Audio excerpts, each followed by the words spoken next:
ನಮಸ್ತೆ ವೀಕ್ಷಕರೇ, PR ಅಕಾಡೆಮಿಗೆ ಸ್ವಾಗತ. ನೀವೇನಾದರೂ ಸರ್ಕಾರಿ ಹುದ್ದೆಯನ್ನ ಹುಡುಕ್ತಾ ಇದ್ದೀರಾ ಅಂತ ಹೇಳಿದ್ರೆ ತಿಂಗಳಿಗೆ 1,20,000 ರೂಪಾಯಿಗಳ ತನಕ ಸಂಬಳ ಸಿಗುವಂತಹ ಕೆಲಸದ ಡೀಟೇಲ್ಸ್ನ ತಗೊಂಡ್ಬಂದಿದ್ದೀವಿ. ಇದು ಯಾವ ಸರ್ಕಾರಿ ಹುದ್ದೆ, ಹೇಗೆ ಅರ್ಜಿಯನ್ನ ಹಾಕೋಬೇಕು, ವಯೋಮಿತಿ, ಡೀಟೇಲ್ಸ್, ಎಜುಕೇಶನ್ ಕ್ವಾಲಿಫಿಕೇಶನ್ ಇದೆಲ್ಲದರ ಬಗ್ಗೆ ಸಂಪೂರ್ಣ ಮಾಹಿತಿಯನ್ನು ನಿಮಗೆ ತಿಳಿಸ್ಕೊಡ್ತೀನಿ. ವಿಡಿಯೋನ ಕೊನೆ ತನಕ ನೋಡಿ. ವಿಡಿಯೋ ಶುರು ಮಾಡೋಕ್ಕೂ ಮುಂಚೆ ನಮ್ಮ ಚಾನಲ್ ಇನ್ನು ಸಬ್ಸ್ಕ್ರೈಬ್ ಆಗಿಲ್ಲ ಅಂದ್ರೆ ಇವಾಗಲೇ ಸಬ್ಸ್ಕ್ರೈಬ್ ಆಗಿ ಪ್ರತಿದಿನನೂ ಗೌರ್ನಮೆಂಟ್ ಜಾಬ್ ಡೀಟೇಲ್ಸ್ನ ತಿಳ್ಕೋಬಹುದು. ಹಾಗೆ ಅದರ ಪಕ್ಕದಲ್ಲೇ ಇರೋ ಬೆಲ್ಲೈಕನ್ನ ಕೂಡ ಪ್ರೆಸ್ ಮಾಡಿ ವಿಡಿಯೋ ಅಪ್ಲೋಡ್ ಆಗಿದ ತಕ್ಷಣ ನಿಮಗೆ ನೋಟಿಫಿಕೇಶನ್ ಬರುತ್ತೆ. ಆದಷ್ಟು ಬೇಗ ನೀವು ಅರ್ಜಿಯನ್ನ ಹಾಕೋಬಹುದು. ಇವಾಗ ವಿಡಿಯೋನ ಶುರು ಮಾಡೋಣ. BEL ಅಂತ ಹೇಳಿದ್ರೆ ಭಾರತ್ ಎಲೆಕ್ಟ್ರಾನಿಕ್ಸ್ ಲಿಮಿಟೆಡ್ ಅವರು ಹುದ್ದೆಗಳಿಗೆ ಅರ್ಜಿಯನ್ನ ಕರೆದಿದ್ದಾರೆ. 58 ಹುದ್ದೆ ಖಾಲಿ ಇದೆ. ಉದ್ಯೋಗ ಸ್ಥಳ ಕರ್ನಾಟಕ, ಕೇರಳ, ಮಹಾರಾಷ್ಟ್ರ, ಉತ್ತರ ಪ್ರದೇಶ್ ಇಷ್ಟು ಪ್ರದೇಶಗಳಲ್ಲಿ ಹುದ್ದೆಗಳು ಖಾಲಿ ಇದೆ. ಯಾವ್ಯಾವ ಹುದ್ದೆ ಅಂತ ನೋಡೋದಾದ್ರೆ engineering assistant trainee, technician C, senior assistant engineer ಇದಿಷ್ಟು ಹುದ್ದೆಗಳು ಖಾಲಿ ಇದೆ. ಸ್ಯಾಲರಿ 21,500 ರೂಪಾಯಿಂದ ಹಿಡಿದು 1,20,000 ರೂಪಾಯಿಗಳ ತನಕ ತಿಂಗಳಿಗೆ ಸ್ಯಾಲರಿ ಸಿಗುವಂತಹ ಜಾಬ್ ಇದಾಗಿದೆ.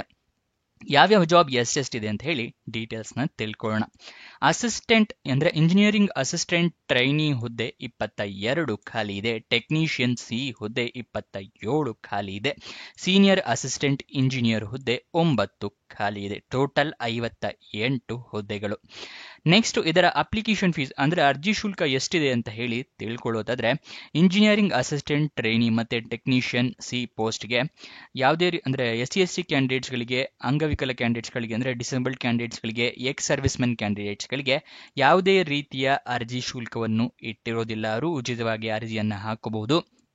ಜನರಲ್ ಕ್ಯಾಟಗರಿ, OBC ಮತ್ತೆ EWS ಅಂದ್ರೆ ಎಕನಾಮಿಕ್ ವೀಕರ್ ಸೆಕ್ಷನ್ ಈ 3 ಕ್ಯಾಟಗರಿ ಅವರು 590 ರೂಪಾಯಿಯನ್ನ ಅಪ್ಲಿಕೇಶನ್ ಶುಲ್ಕವನ್ನ ಪೇ ಮಾಡಬೇಕಾಗತ್ತೆ. ಅಪ್ಲಿಕೇಶನ್ ಶುಲ್ಕವನ್ನ ನೀವು ಆನ್ಲೈನ್ ಮುಖಾಂತರ ಪೇ ಮಾಡಬೇಕಾಗತ್ತೆ.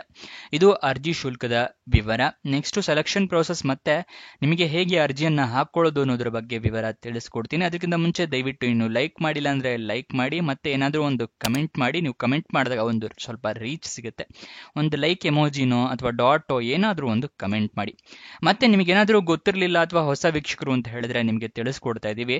ವೆಬ್ಸೈಟ್ನ ಶುರು ಮಾಡಿದ್ದೀವಿ. ಯಾವ ವೆಬ್ಸೈಟ್ ಅಂತ ಕೇಳ್ತಾ ಇದ್ದೀರಾ? ನಮ್ಮದೇ ವೆಬ್ಸೈಟ್ ಕಂಡ್ರಿ, prgovernmentjobs.com ಅಂತ ಹೇಳಿ. ಅಂದ್ರೆ prgovtjobs.com ಅಂತ ಹೇಳಿ ನಿಮಗೆ ಹೊಸ ವೆಬ್ಸೈಟ್ ನ ಕ್ರಿಯೇಟ್ ಮಾಡಿದೀವಿ. ಇದರ ಲಿಂಕು ಡಿಸ್ಕ್ರಿಪ್ಷನ್ ಮತ್ತೆ ಕಮೆಂಟ್ ಬಾಕ್ಸ್ ನಲ್ಲಿ ಕೊಟ್ಟಿದ್ವಿ. ಏನಕ್ಕೆ ವೆಬ್ಸೈಟ್ ಕ್ರಿಯೇಟ್ ಮಾಡಿದೀವಿ ಅಂದ್ರೆ ಯೂಟ್ಯೂಬ್ ನಲ್ಲಿ 2 ರಿಂದ 3 ಜಾಬ್ ಡೀಟೇಲ್ಸ್ ತಿಳಿಸ್ಕೊಡ್ಬೋದು ಪ್ರತಿದಿನಕ್ಕೆ. ಆದ್ರೆ ವೆಬ್ಸೈಟ್ ಕ್ರಿಯೇಟ್ ಮಾಡಿದ್ರೆ ಪ್ರತಿದಿನಕ್ಕೆ ಹಲವಾರು ಜಾಬ್ ಡೀಟೇಲ್ಸ್ ನ ತಿಳಿಸ್ಕೊಡ್ಬೋದು ಅಂತ ಹೇಳಿ ಕ್ರಿಯೇಟ್ ಮಾಡಿದ್ವಿ. ಇದನ್ನ ಸದುಪಯೋಗ ಪಡಿಸ್ಕೊಳ್ಳಿ. ಅದ್ರ ಕಮೆಂಟ್ ಬಾಕ್ಸ್ ಅಥವಾ ಡಿಸ್ಕ್ರಿಪ್ಷನ್ ಇಂದ ಕ್ಲಿಕ್ ಮಾಡಿದ್ರೆ ಈ ರೀತಿ ಒಂದು ಪೇಜ್ ಓಪನ್ ಆಗುತ್ತೆ ನಮ್ಮ ವೆಬ್ಸೈಟ್. ಇಲ್ಲಿ ಕರ್ನಾಟಕ ಗೌರ್ಮೆಂಟ್ ಜಾಬ್ಸು, ಇಲ್ಲಿ central government 10th pass 12th pass degree jobs ಈ ತರ ಹಲವಾರು ಕೆಟಗರಿಯ ಜಾಬ್ಸ್ ಇದೆ. ನಿಮ್ಮ ಎಜುಕೇಶನ್ ಕ್ವಾಲಿಫಿಕೇಶನ್ಗೆ ಯಾವ್ದು ಸೂಟ್ ಆಗುತ್ತೆ ನೋಡಿ ಅದನ್ನ ಕ್ಲಿಕ್ ಮಾಡ್ಕೊಳ್ಳಿ. ಸ್ಕ್ರೋಲ್ ಡೌನ್ ಮಾಡಿದ್ರೆ ಕನ್ನಡದಲ್ಲಿ ಕೂಡ ಬಟನ್ಸ್ಗಳನ್ನ ಕೊಟ್ಟಿದ್ದೀವಿ. ಕನ್ನಡ, ಇಂಗ್ಲಿಷ್ ಯಾವ್ದ್ರಲ್ಲಿ ಬೇಕಾದ್ರೂ ಕ್ಲಿಕ್ ಮಾಡಬಹುದು. ಸ್ಕ್ರೋಲ್ ಡೌನ್ ಮಾಡಿದ್ರೆ ಇಲ್ಲಿ Karnataka government jobs, central government 10th pass ಜಾಬ್ಸ್ನ ಲಿಸ್ಟ್ಗಳನ್ನ ಕೊಟ್ಟಿದ್ದೀವಿ. ಇಲ್ಲಿ ಎಲ್ಲ ಲಿಸ್ಟ್ನ ನೋಡ್ಕೋಬಹುದು. ಇಲ್ಲಿ ಸ್ಕ್ರೋಲ್ ಡೌನ್ ಮಾಡ್ಕೊಂಡು ನೋಡ್ಕೋಬಹುದು. ಮೊಬೈಲ್ನಲ್ಲಿ ಆಗಿದ್ರು ಅಷ್ಟೇ ಇದನ್ನ ಸ್ಕ್ರೋಲ್ ಡೌನ್ ಮಾಡಿದ್ರೆ ನಿಮಗೆ ಡೀಟೇಲ್ಸ್ ಸಿಗುತ್ತೆ. ಕೆಳಗಡೆ ಮೋರ್ ಜಾಬ್ಸ್ ಅಂತಿದೆಯಲ್ಲ ಇದನ್ನು ಕ್ಲಿಕ್ ಮಾಡಿದ್ರೆ ಇನ್ನೂ ಹಲವಾರು ಜಾಬ್ಸ್ ಓಪನ್ ಆಗುತ್ತೆ. ಕರ್ನಾಟಕ ಗೌರ್ಮೆಂಟ್ ಇಂದು, ಸೆಂಟ್ರಲ್ ಗೌರ್ಮೆಂಟ್ ಮತ್ತೆ 10th ಪಾಸ್ ಜಾಬ್ಸ್ ಇಂದು ಹಲವಾರು ಜಾಬ್ಸ್ ಡೀಟೇಲ್ಸ್ ಓಪನ್ ಆಗುತ್ತೆ. ಅದನ್ನ ಪಡ್ಕೊಳ್ಳಿ ಯಾವ ಜಾಬ್ ಡೀಟೇಲ್ಸ್ ಬೇಕು ಅಂತ. ಆದ್ರೆ ನೀವು ಕೇಳಬಹುದು, ಈ ವೆಬ್ಸೈಟ್ ನಲ್ಲಿ ಜಾಬ್ ಡೀಟೇಲ್ಸ್ ಅಪ್ಲೋಡ್ ಆಗಿದ ತಕ್ಷಣ ನಿಮಗೆ ಹೇಗೆ ಗೊತ್ತಾಗತ್ತೆ ಅಂತ ಹೇಳಿದ್ರೆ ನಾವು ನಿಮಗೆ ವಾಟ್ಸ್ಆಪ್ ಮತ್ತೆ ಟೆಲಿಗ್ರಾಮ್ ಚಾನೆಲ್ ನಿಂದ ಲಿಂಕ್ ನ ಪ್ರೊವೈಡ್ ಮಾಡ್ತೀವಿ. ಸೊ ಅದನ್ನ ಫಾಲೋ ಮಾಡಿ. ಡಿಸ್ಕ್ರಿಪ್ಷನ್ ಮತ್ತೆ ಕಮೆಂಟ್ ಬಾಕ್ಸ್ ನಲ್ಲಿ ಈ ಸೋಷಿಯಲ್ ಮೀಡಿಯಾ ಚಾನಲ್ಸ್ ನ ಲಿಂಕ್ ಕೊಟ್ಟಿದ್ದೀನಿ ಡಿಸ್ಕ್ರಿಪ್ಷನ್ ನಲ್ಲಿ. ಅಲ್ಲಿಂದ ಕ್ಲಿಕ್ ಮಾಡಿದ್ರೆ ನೀವು ಟೆಲಿಗ್ರಾಮ್ ನ ಜಾಯ್ನ್ ಆಗ್ಬೋದು. ಅಲ್ಲಿಂದನೇ ಕ್ಲಿಕ್ ಮಾಡಿ ವಾಟ್ಸ್ಆಪ್ ಚಾನೆಲ್ ನ ಕೂಡ ಜಾಯ್ನ್ ಆಗ್ಬೋದು.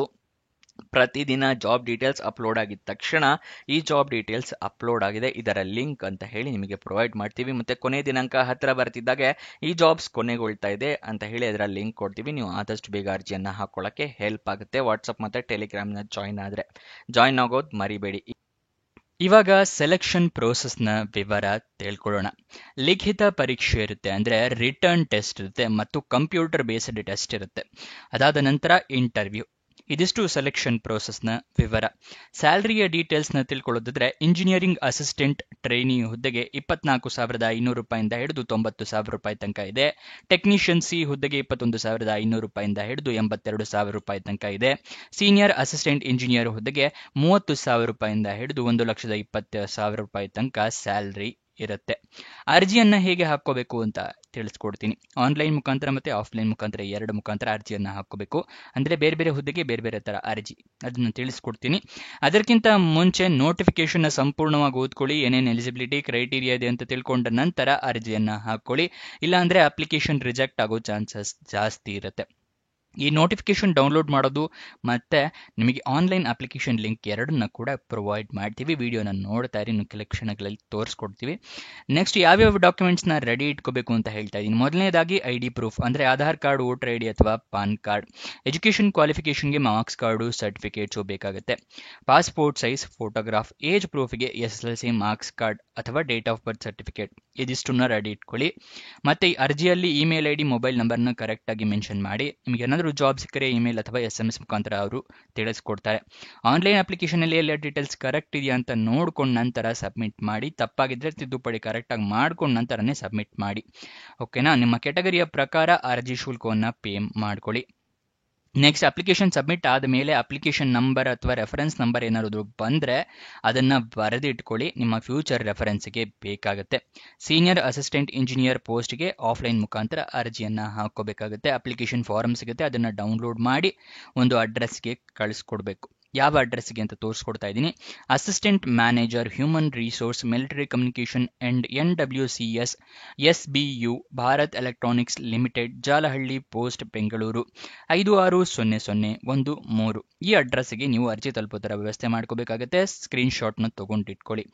ಆನ್ಲೈನ್ ಅಪ್ಲಿಕೇಶನ್ ಹಾಕೋದಕ್ಕೆ 30 ಅಕ್ಟೋಬರ್ ಕೊನೆಯ ದಿನಾಂಕ ಇರುತ್ತೆ. ಓಪನ್ ಆಗಿದ್ದು 8 ಅಕ್ಟೋಬರ್ಗೆ. ಸೀನಿಯರ್ ಇಂಜಿನಿಯರ್ ಅಸಿಸ್ಟೆಂಟ್ ಟ್ರೈನಿ ಇದೆಯಲ್ಲ, ಸೀನಿಯರ್ ಇಂಜಿನಿಯರ್ ಟ್ರೈನಿ, ಆ ಹುದ್ದೆಗೆ 28 ಕೊನೆಯ ದಿನಾಂಕ ಇರುತ್ತೆ. ಅಷ್ಟರೊಳಗಡೆ ನೀವು ಅರ್ಜಿ ಆಫ್ಲೈನ್ ಮುಖಾಂತರ ತಲುಪಿಸಬೇಕಾಗುತ್ತೆ.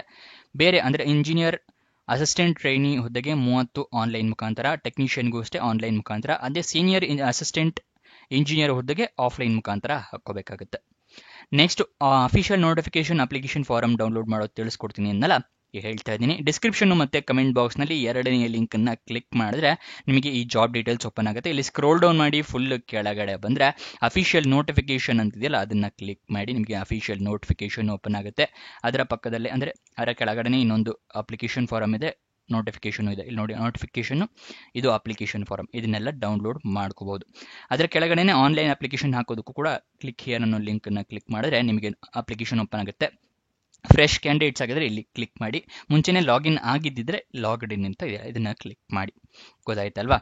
ಅಫಿಷಿಯಲ್ ವೆಬ್ಸೈಟ್ ಅಡ್ರೆಸ್ ಬೇಕು ಅಂತ ಹೇಳಿದ್ರೆ ತಿಳಿಸ್ಕೊಡ್ತಾ ಇದ್ದೀನಿ. BEL-INDIA.in ಇದು ಅಫಿಷಿಯಲ್ ವೆಬ್ಸೈಟ್ ಅಡ್ರೆಸ್. ಅಲ್ಲಿಂದ ಕೂಡ ಜಾಬ್ ಡೀಟೇಲ್ಸ್ನ ತಿಳ್ಕೋಬಹುದು. ಇವಾಗ ವಯೋಮಿತಿಯ ಡೀಟೇಲ್ಸ್ನ ತಿಳ್ಕೊಳ್ಳೋಣ. ವಯೋಮಿತಿ ಏನೇನಿರಬೇಕು ಅಂತ ಹೇಳಿ. ಇಂಜಿನಿಯರ್ ಅಸಿಸ್ಟೆಂಟ್ ಟ್ರೈನಿ ಹುದ್ದೆಗೆ 18ರಿಂದ 28 ವರ್ಷ, ಟೆಕ್ನಿಷಿಯನ್ ಸಿ ಹುದ್ದೆಗೆ 18ರಿಂದ 28 ವರ್ಷ, ಸೀನಿಯರ್ ಅಸಿಸ್ಟೆಂಟ್ ಇಂಜಿನಿಯರ್ ಹುದ್ದೆಗೆ 50 ವರ್ಷ ಮ್ಯಾಕ್ಸಿಮಮ್ ಏಜ್ ಲಿಮಿಟ್. 50ಕ್ಕಿಂತ ಕೆಳಗಿರೋರು ಕೂಡ ಅರ್ಜಿಯನ್ನು ಹಾಕಬಹುದು. ವಯೋಮಿತಿಯ ಸಡಿಲಿಕೆ ಅಂದರೆ ಏಜ್ ರಿಲ್ಯಾಕ್ಸೇಷನ್ನ ಕೊಟ್ಟಿದ್ದಾರೆ. OBC ಕ್ಯಾಂಡಿಡೇಟ್ಸ್ಗಳಿಗೆ 3 ವರ್ಷದ ಸಡಿಲಿಕೆ, SC/ST ಕ್ಯಾಂಡಿಡೇಟ್ಸ್ಗಳಿಗೆ 5 ವರ್ಷದ ಸಡಿಲಿಕೆ, PWBD ಅಂದರೆ ಅಂಗವಿಕಲ ಕ್ಯಾಂಡಿಡೇಟ್ಸ್ಗಳಿಗೆ 10 ವರ್ಷದ ಸಡಿಲಿಕೆಯನ್ನು ಕೊಟ್ಟಿರ್ತಾರೆ. ಅಂದರೆ 60 ವರ್ಷದವ್ರ ತನಕನೂ ಈ ಹುದ್ದೆಗೆ ಹಾಕೋಬಹುದು. ಗೊತ್ತಾಯ್ತಲ್ವಾ? ಎಜುಕೇಷನ್ ಕ್ವಾಲಿಫಿಕೇಶನ್ ನೋಡೋದಾದ್ರೆ ಇಂಜಿನಿಯರಿಂಗ್ ಅಸಿಸ್ಟೆಂಟ್ ಟ್ರೈನಿಂಗ್ ಹುದ್ದೆಗೆ ಡಿಪ್ಲೊಮೋವನ್ನು ಕಂಪ್ಲೀಟ್ ಮಾಡಿರಬೇಕು. ಟೆಕ್ನಿಷಿಯನ್ ಸಿ ಹುದ್ದೆಗೆ 10th ಅಥವಾ ITI ಎರಡನ್ನೂ ಆಗಿರಬೇಕಾಗುತ್ತೆ. ಸೀನಿಯರ್ ಅಸಿಸ್ಟೆಂಟ್ ಇಂಜಿನಿಯರ್ ಹುದ್ದೆಗೆ ಡಿಪ್ಲೊಮೋ ಕಂಪ್ಲೀಟ್ ಮಾಡಿರಬೇಕಾಗುತ್ತೆ. ಇದಿಷ್ಟು ಎಜುಕೇಷನ್ ಕ್ವಾಲಿಫಿಕೇಶನ್ನ ವಿವರ. ಎಲ್ಲ ಡೀಟೇಲ್ಸ್ ತಿಳ್ಕೊಂಡಿದ್ದೀರಾ ಅಂತ ಅನ್ಕೊಂತೀನಿ. ನಿಮಗೇನಾದರೂ ಡೌಟ್ಸ್ ಅಥವಾ ಕ್ವಶನ್ಸ್ ಇದೆ ಅಂತ ಹೇಳಿದ್ರೆ ಕಮೆಂಟ್ ಬಾಕ್ಸ್ನಲ್ಲಿ ಕಮೆಂಟ್ ಮಾಡಿ, ನಾವು ಉತ್ತರ ಕೊಡೋದಕ್ಕೆ ಪ್ರಯತ್ನ ಮಾಡ್ತೀವಿ. ಇನ್ನೊಂದು ಜಾಬ್ ವಿಡಿಯೋ ಜೊತೆ ಸಿಗೋಣ. ಬಾಯ್ ಬಾಯ್.